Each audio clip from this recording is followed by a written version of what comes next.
बच्चे तुम्हें यही चिंता रहे कि हम कैसे सबको सुखधाम का रास्ता बताएं, सबको पता पड़े कि यही पुरुषोत्तम बनने का संगम युग है। फिर प्रश्न है, तुम बच्चे आपस में एक दो को कौन सी मुबारक देते हो? मनुष्य मुबारक कब देते हैं?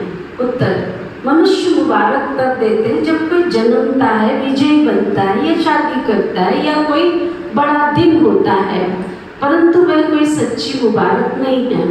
तुम बच्चे एक दो को बाप का बनने की मुबारक देते हो। तुम कहते हो हम कितने खुश नसीब हैं जो सब दुखों से छूट सुख धाम में जाते हैं। तुम्हें दिल ही दिल में बहुत खुशी होती है।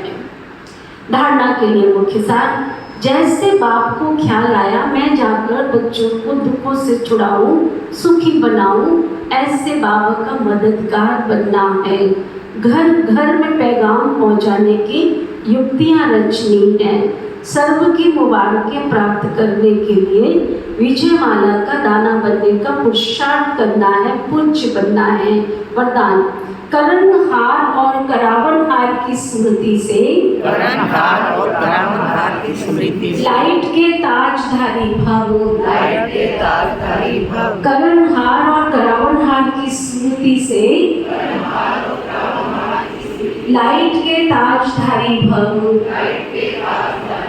मैं निमित्त कर्म योगी करणहार करावनहार बाप है। ये अगर स्मृति रहती है तो सदा लाइट के ताजधारी बेफिक्र बादशाह बन जाते हैं। बस बाप और मैं तीसरा न कोई अनुभूति सहज बेफिक्र बादशाह बना देती है। जो ऐसे बादशाह बनते हैं वही माया जीत, कर्म जीत, कर्म इंद्रिय जीत और प्रकृति जीत बन जाते हैं। लेकिन यदि कोई गलती से भी, व्यर्थ भाव से भी अपने ऊपर बोझ उठा लेते हैं तो ताज की बजाय फिक्र के अनेक टोकरे सिर पर आ जाते। स्लोगन, सर्व बंधनों से मुक्त होने के लिए दैहिक नातों से नष्ट हुआ बनो। आज का व्यक्ति इशारा, अब लगन की अग्नि को प्रज्वलित कर योग को ज्वाला रूप बनाओ। योग में जब अब सब संकल्प समाप्त हो जाते, एक ही संकल्प रहता है, बाप और मैं। इसी को ही पावरफुल योग कहते हैं। बाबा के मिलन की अनुभूति के सिवाय और कोई सब संकल्प समा जाए तब कहेंगे ज्वाला रूप की याद, जिससे परिवर्तन होता है। ओके, ओम शांति।